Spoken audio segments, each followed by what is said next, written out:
Perhatikan, kaum muhajirin yang dulu diberikan kebun kurma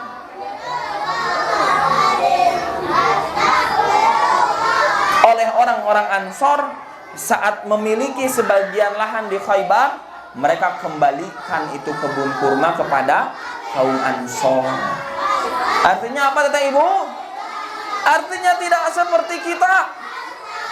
Saat saudara yang jauh di sana datang, saat teman berkunjung ke tempat kita, bawa makanan dan oleh-oleh yang banyak, kemudian kita bilang, sing sering-seringnya ka dieu, Allahu Akbar.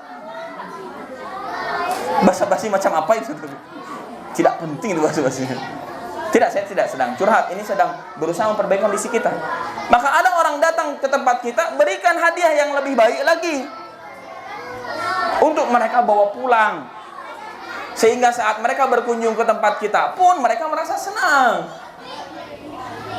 Itulah yang dilakukan oleh orang-orang muhajirin. Saat mereka dibantu, apa yang sudah bisa dikembalikan, kembalikan. Bukan minta lebih. Bagaimana ini hati kita teh? Ya, atau mungkin Tete Ibu, punten ini ya. Abi banyak menemukan istilah begini.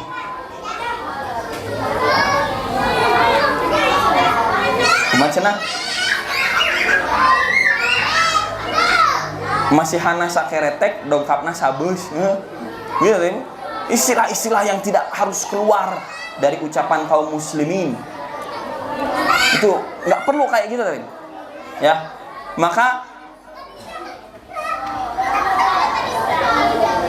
saat orang-orang muhajirin memiliki kebun di Khaybar, dikembalikanlah itu kebun-kebun milik orang Ansor. Itu tadi. Ya. Masya Allah. Kemudian kedatangan Ja'far bin Abu Talib dan marga Asy'ari.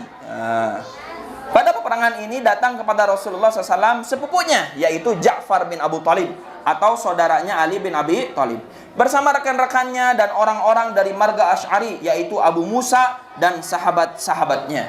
Abu Musa berkata, ketika kami di Yaman, berita munculnya Rasulullah SAW sampai kepada kami.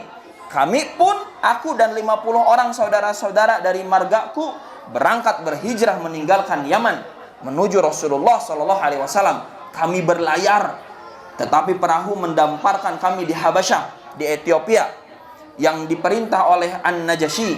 Di sana kami bertemu Ja'far dan sahabat-sahabatnya. Ia berkata, Rasulullah SAW telah mengutus dan memerintahkan kami untuk tinggal di sini.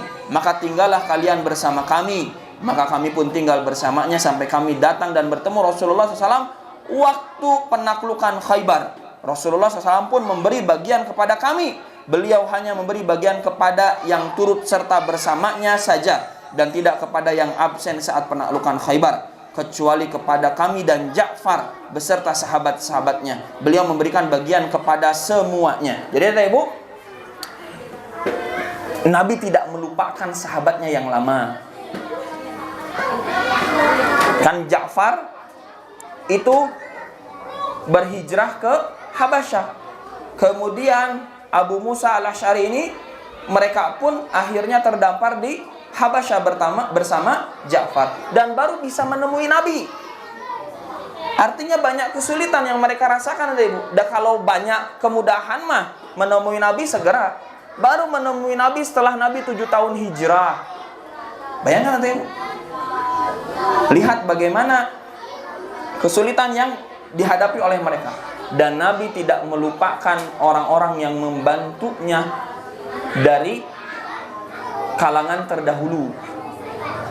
Sehingga apa? Saat Khaybar ditaklukkan, tidak ada satupun yang diberikan bagian kecuali orang-orang yang ikut menaklukkan Khaybar. Jadi yang ada di Madinah tuh nggak dikasih. Yang nggak ikut menaklukkan tuh nggak dikasih. Tapi yang dikasih adalah siapa? Ja'far dan Abu Musa serta 50 sahabat yang menjumpai Nabi. Nabi tidak melupakan orang yang lama. Tete Ibu, hati-hati. Saat kita berapa ya? Saat kita bermuamalah, jangan lupakan orang-orang yang pertama dulu sekali membantu kita saat tidak ada satupun orang yang percaya. Meskipun mungkin saat ini kita berpisah itu karena ada perbedaan pendapat, perbedaan jalan, perbedaan pilihan. Sanes pilihan politik ya, saya tidak membahas itu tadi. Tapi pilihan cara pandang hidup. Tapi orang-orang yang awal dulu membantu kita, mereka tetaplah orang baik pada asalnya. Dan tetap akan menjadi baik dengan husnudzannya kita. Maka saat bertemu, berilah hadiah.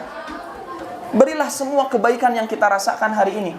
Bukankah kita sudah mempelajari la yu'minu ahadukum hatta yuhibba li akhihi ma yuhibbu li nafsi. Tidak sempurna iman seseorang sampai dia menginginkan kebaikan yang menimpa pada dirinya, menimpa juga pada saudara. Kata Ibu, ini yang kita lakukan ya. Kita punya para perintis, kata Ibu, yang mungkin kata Ibu tidak kenal. Teman-temannya Teriska, biasa panggilnya Ejes ya. Ada siapa aja? Ada Teh Fitri, ada Teh Rizka, Sanes Rizka ini, Rizka satunya lagi, dan ada Teh Ira. Mungkin Teh Ibu ada sebagian yang masih kenal. Itu kita panggil, Teh Ibu pernah. Setelah Ramadan kemarin kita panggil, kita kasih hadiah. Sebelum apa saat Ramadan Nabi Teh Hilal deh. Kita panggil, kita kasih hadiah.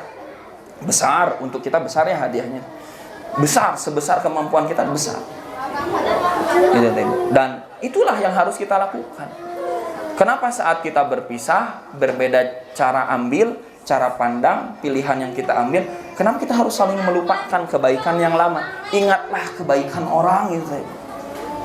Sebagaimana kebiasaan kita hari ini, yang kita ingat baik-baiknya kita aja, buruknya kita mah nggak pernah kita ingat, salah itu. Baiknya orang pada kita ingat, buruknya orang pada kita lupakan. Baiknya kita pada orang kita lupakan, buruknya kita pada orang kita ingat. Itu Ibu ya. Nah, Nabi mencontohkan itu, diberikan tuh. Ja'far bin Abi Thalib dan Abu Musa Asy'ari itu dibagikan bagian dari Khaybar. Ketika Ja'far datang, Nabi SAW menyambutnya dan mengecup keningnya sambil berkata, demi Allah aku tidak tahu dengan yang mana aku gembira, dengan penaklukan Khaybar atau dengan kedatangan Ja'far. Allahu Akbar. Nah, pernahkah Teh Ibu kita menyambut keluarga kita? Suami saja Ibu sambut dengan penuh bahagia. Bapak, tanggal muda. Lah, Allah. Jangan gitu Ibu. Sambutlah setiap hari anggota keluarga itu dengan bahagia. Nah, apalagi anaknya baru datang. Tuh, saya tema, ti kecil sampai gede, anggar we berak dulu di mana wae. So atuh simpan di tempat mana betul. Sambutan macam apa itu? Memang kesel sih namun gitu. Hai, cobalah sambutlah dengan lebih baik ya. Kemudian kedatangan mereka adalah setelah Rasulullah SAW mengutus Amr bin Umayyah Ad-Damri kepada Raja An-Najasyi, meminta agar dia mengirimkan mereka menghadap Rasulullah SAW. Raja An-Najasyi pun mengirimkan mereka dan menumpang 2 perahu. Mereka berjumlah 16 orang bersama istri-istri dan anak-anak mereka. Sebagian dari mereka sudah datang ke Madinah sebelumnya. Bahkan untuk bisa mereka dari Habasyah ke Madinah pun perlu bantuan Raja An-Najasyi. Gitu ya. Ini seru sekali ya. Saya sudah lama tidak membahas sirah. Kemudian pernikahan dengan Sofia. Wah, ini ya. Telah kami sebutkan bahwa Sofia dijadikan tawanan ketika suaminya Kinanah bin Abi Al-Huqaiq dihukum mati karena pengkhianatannya. Ketika semua tawanan dikumpulkan, Dihyah ibnu Khalifah Al-Kalbi datang kepada Rasulullah SAW dan berkata, wahai Nabi Allah, berikanlah seorang tawanan perempuan kepadaku. Nabi bersabda, ambillah satu. Ia pun mengambil Sofia binti Huyai. Lalu seseorang datang kepada Nabi SAW dan berkata, wahai Nabi Allah, apakah engkau berikan Sofia binti Huyai, putri tokoh Bani Quraizah dan Bani Nadir kepada dia? Sungguh dia tidak pantas kecuali untukmu. Lihat ya Ibu, pentingnya narasi yang tepat melahirkan hukum yang tepat. Nabi berpoligami dengan bangsawan.